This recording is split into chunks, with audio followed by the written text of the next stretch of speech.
Passer d'une économie de rente à une économie de production, c'est la mission que se fixe le gouvernement de transition en place au Gabon.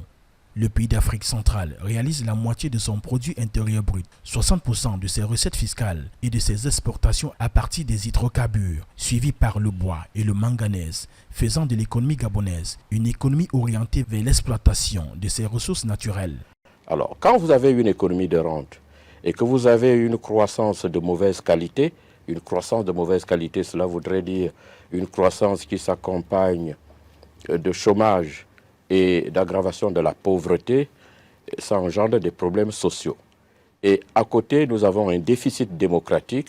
Donc d'un côté, le déficit démocratique, la croissance de mauvaise qualité, et des fois il n'y a pas de croissance du tout, et les problèmes sociaux. Selon la Banque africaine de développement en 2022, dans le secteur hors pétrole, les dynamismes du secteur agricole, plus de 4,9%, de l'industrie du bois, plus de 6,5% et du secteur du transport, plus de 4,2% sont les principales sources de la croissance.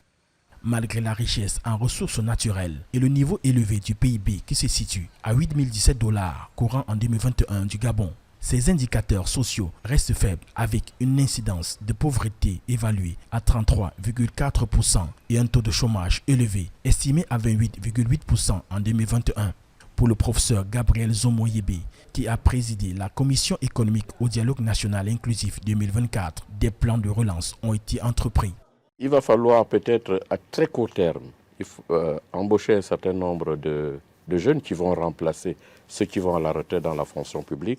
Il va falloir favoriser l'auto-emploi, parce que beaucoup de Gabonais ne savaient pas qu'ils peuvent eux-mêmes en fait vivre de leur travail. Et il reste évidemment le secteur privé qui pourra également embaucher une bonne partie, et y compris l'agriculture.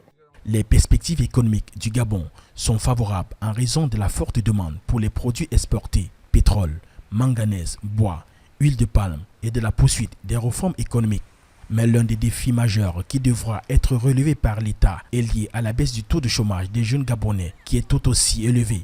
Selon les chiffres de la Banque mondiale, le pays enregistre un taux de chômage global de 21,5%, dont 38% chez les jeunes.